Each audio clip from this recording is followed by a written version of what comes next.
Have you ever noticed that the person standing between you and the life you want almost always has your face? Not your boss. Not your parents. Not the economy. Not luck. You. That thought is uncomfortable because it strips away every excuse we've carefully collected over the years.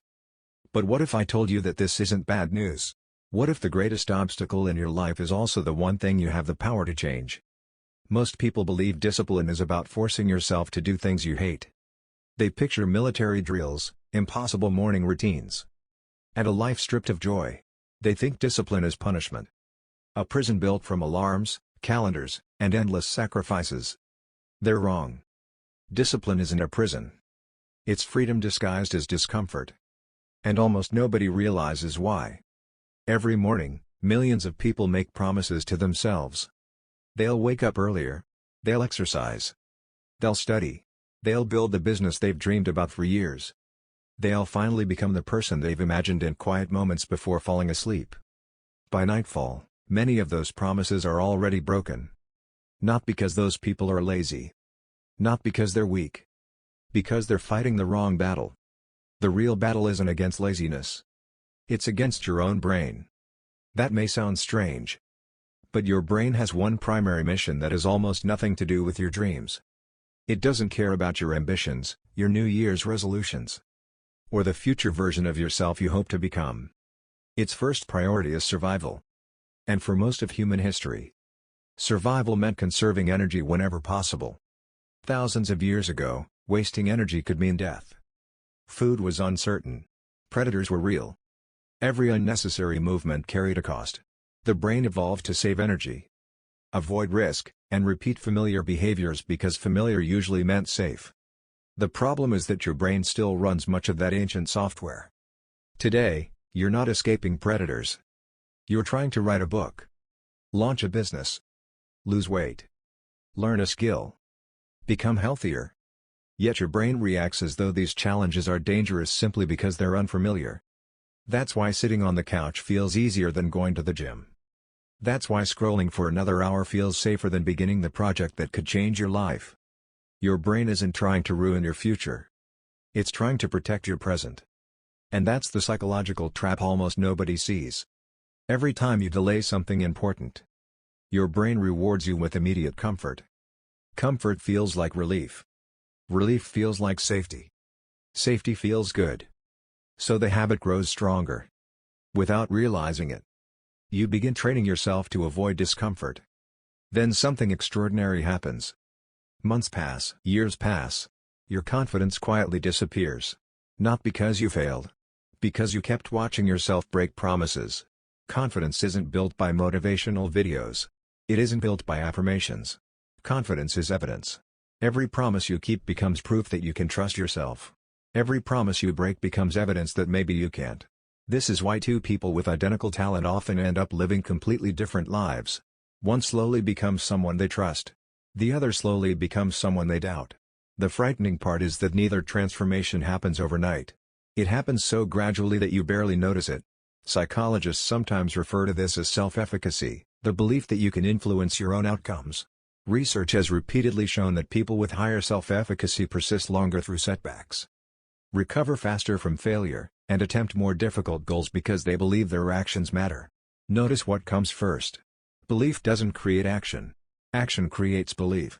Every completed workout whispers to your brain, "I'm the kind of person who finishes." Every page you read, every healthy meal, every difficult conversation you stop avoiding, every promise kept becomes another vote for a new identity. Identity. That's the word most people miss. People think discipline is something you do. But lasting discipline is someone you become. Imagine two people standing in front of the same staircase. One says, "I need to force myself to climb." The other says, "I'm someone who climbs."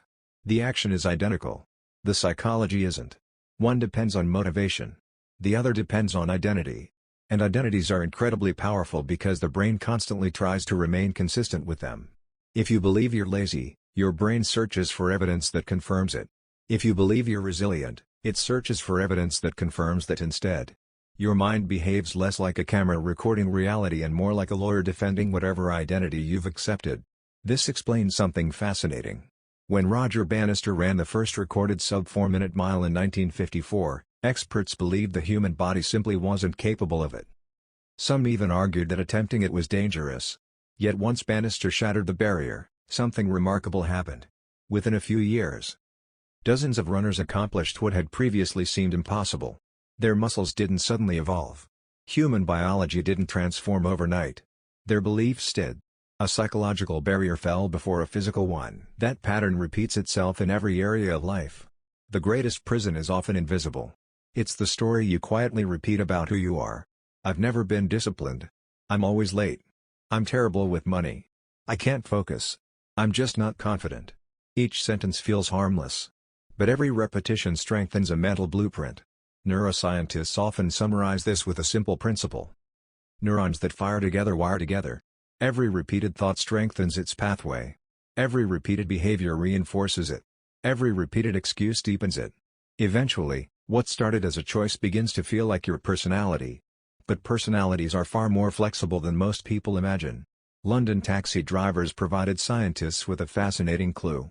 For years, aspiring drivers memorized thousands of streets and landmarks in one of the world's most complicated cities.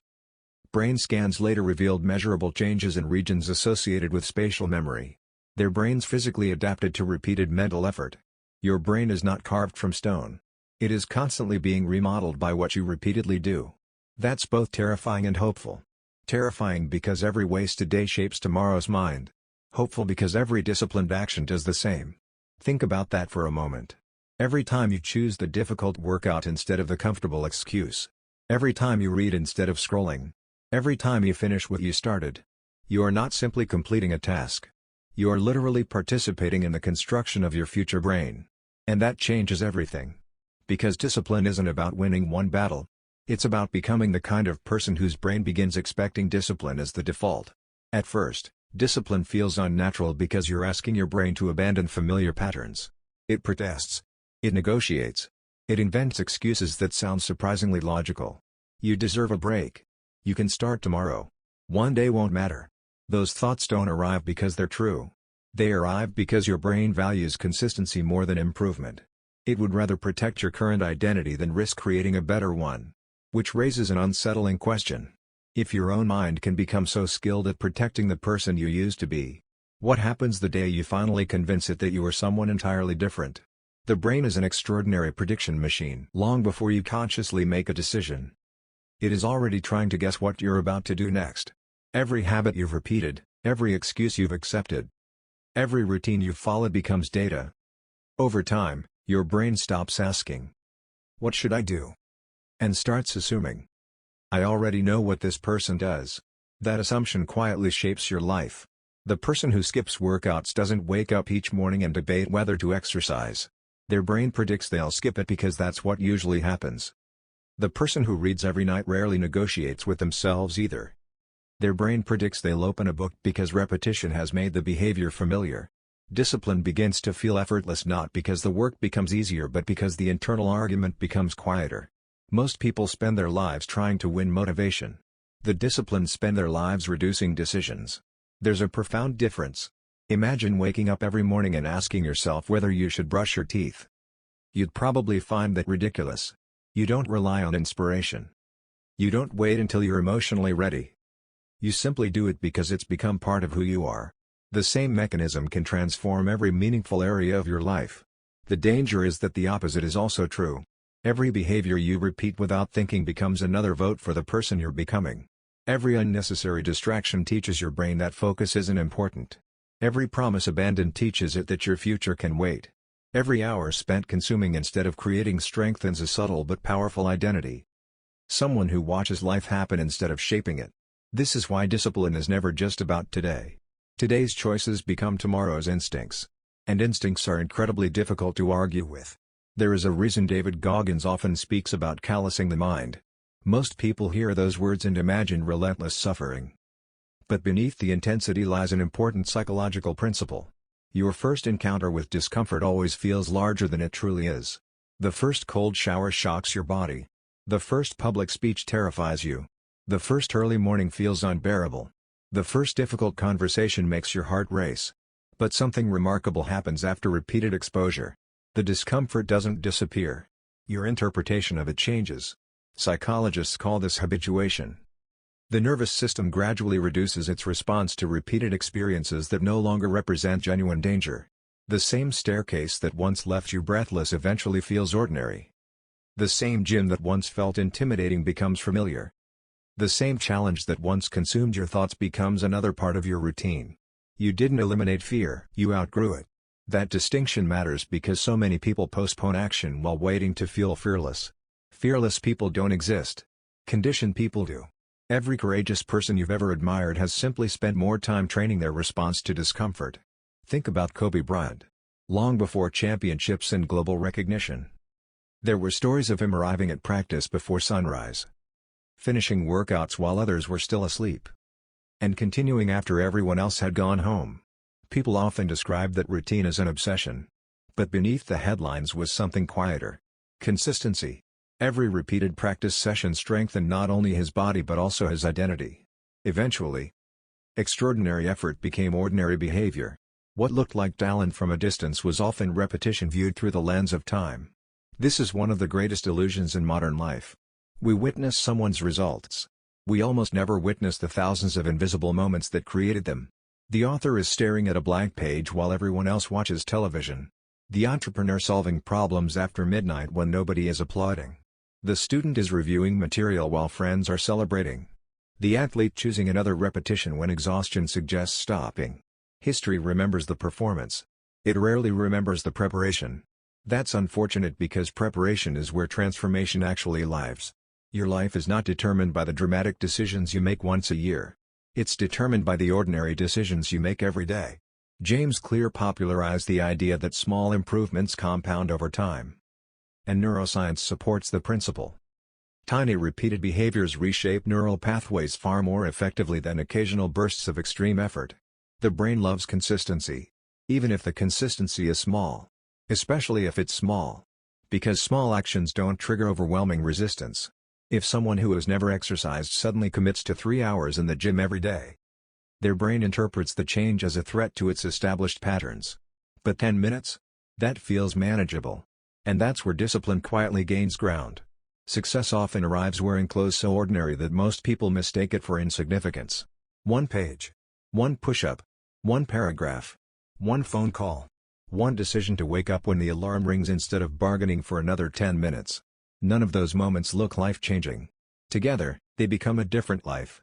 This explains why people frequently underestimate the power of consistency and overestimate the power of intensity. Intensity feels exciting. Consistency feels boring. Yet boring wins. Every single time. Nature has understood this for millions of years. A river doesn't carve through rock because it's powerful in a single moment. It succeeds because it keeps flowing. Day after day. Year after year. Without applause. Without motivation. Without asking whether today feels like the right day. Human transformation follows the same principle. The greatest changes are almost invisible while they're happening. A seed beneath the soil appears unchanged until one day it breaks through the surface. But that breakthrough wasn't created overnight. It was prepared in silence. Your discipline often develops the same way. For weeks, it feels like nothing is happening. You wake up early. Nothing changes. You read every day.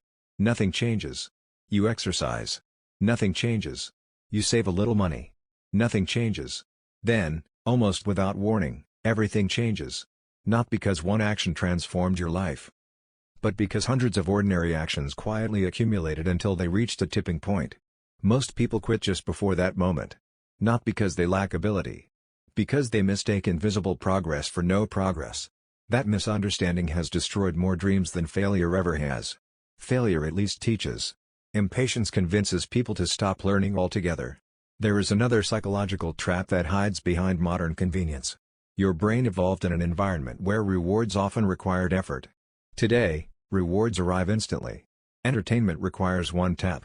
Food arrives at your door. Validation appears through notifications. Entire worlds of distraction fit inside your pocket.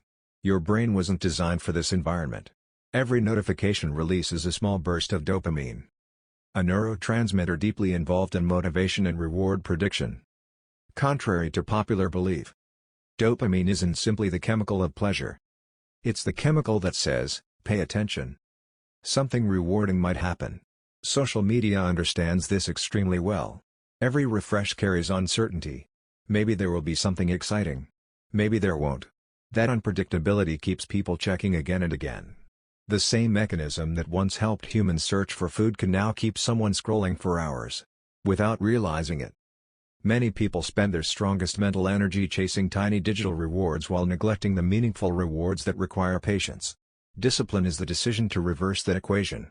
To sacrifice immediate pleasure for lasting fulfillment. To choose the reward that grows instead of the reward that disappears. Because here's the uncomfortable truth. Comfort has never promised to improve your life. It has only promised to preserve the one you already have. And if the life you already have isn't the one you want, then comfort may be the most expensive habit you'll ever keep. You don't need to hate comfort. You simply need to stop worshipping it. The moment you understand that discomfort is often the entrance fee to growth, you stop interpreting difficult moments as signs you're failing. You begin recognizing them as proof you're changing. That's the paradox almost everyone misses. The feeling you keep trying to avoid may be the very feeling that tells you you're finally moving in the right direction. The strange thing about transformation is that it almost never announces itself. There is no dramatic soundtrack. No moment when the sky opens and your future suddenly becomes clear. More often, change arrives quietly, disguised as another ordinary morning. The alarm rings. Your body asks for more sleep. Your mind begins negotiating before your feet even touch the floor. You worked hard yesterday. You can skip just this once. You'll do it later. Those thoughts feel like your own. They sound rational, even compassionate. But if you listen carefully, you'll notice something unsettling. The same voice that encourages you to delay today will return tomorrow with a different excuse. Its goal isn't to help you become stronger. Its goal is to keep everything exactly as it is. Your mind is incredibly persuasive when protecting familiar patterns. That's why discipline is less about arguing with your thoughts and more about refusing to let them cast the deciding vote. Elite performers across every field understand this instinctively. They don't eliminate excuses because they're mentally superior. They remove opportunities for excuses to matter. When Michael Jordan practiced, he wasn't relying on a surge of inspiration every single day. He built routines so consistent that practice became expected. The decision had already been made long before his emotions had a chance to interfere. This is one of the hidden powers of routine. Every decision you automate saves mental energy for decisions that truly matter. Psychologists call this reducing cognitive load. Your brain has limited decision-making resources each day. The more energy you spend deciding whether to do what you already know you should do, the less energy remains for creativity, problem-solving, and meaningful work. This is why many successful people wear similar clothes, follow structured morning routines, or work during fixed hours. It isn't because routines are magical. It's because predictability frees the mind from unnecessary negotiation. Imagine if every morning you had to decide whether gravity should work. Ridiculous. Yet many people hold daily meetings with themselves about exercising, studying, writing, saving money, or pursuing their goals. Those meetings rarely end well. The disciplined don't have fewer emotions. They simply give those emotions fewer opportunities to make important decisions. There is another misconception that quietly destroys progress. People assume discipline means never failing. But failure has never been the opposite of discipline. Quitting is. Every person who has mastered a skill has experienced days when they missed the workout, lost focus, procrastinated, or made poor decisions. The difference is what happened next. Most people treat one mistake as evidence that they've failed. Disciplined people treat it as an interruption, not an identity. There's a powerful psychological phenomenon known as the what the hell effect. Researchers observed that after making one mistake, breaking a diet, missing a workout, overspending, many people respond by abandoning the entire goal. I've already ruined today. I'll start again on Monday. I've messed everything up. One small failure becomes permission for a much larger one. But imagine viewing mistakes differently. Imagine missing one workout and saying, I don't miss two. Imagine eating one unhealthy meal and deciding the next one returns you to your standard. Imagine wasting an afternoon but protecting the evening. That simple shift changes everything. Because success isn't built by never falling. It's built by becoming the person who gets up faster each time. Viktor Frankl, who survived the unimaginable horrors of Nazi concentration camps, wrote that between stimulus and response there is a space. And in that space lies our freedom to choose. That space is where discipline lives. Not in perfect circumstances. Not in endless motivation. But in the brief moment before a habit takes control. Most people lose that moment because they never notice it. The phone buzzes. They reach for it automatically. Stress appears. They seek distraction automatically. An obstacle emerges. They surrender automatically. Discipline begins with awareness. You cannot change a pattern you don't recognize.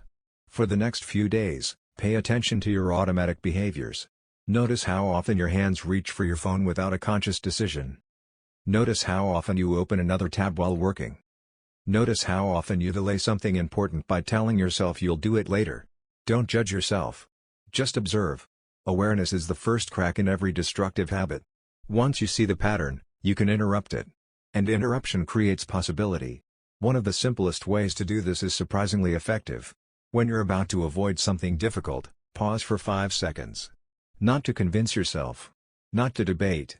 Simply pause. Then begin with the smallest possible action. Write one sentence. Read one page. Put on your running shoes. Open the document. Walk into the gym. Our brains often exaggerate the difficulty of beginning while underestimating the momentum that follows. Starting is frequently the hardest part because your mind is transitioning from comfort to effort. Once movement begins, resistance often fades. This is why action creates motivation far more reliably than motivation creates action. We tend to believe that successful people feel inspired first and act second. Reality usually works in reverse. They act. Then inspiration catches up. There is a reason Abraham Lincoln endured repeated failures before becoming one of history's most respected leaders. Elections were lost. Businesses failed. Personal tragedies struck. Yet each setback became part of a larger story rather than the end of it. History doesn't remember him because his path was smooth.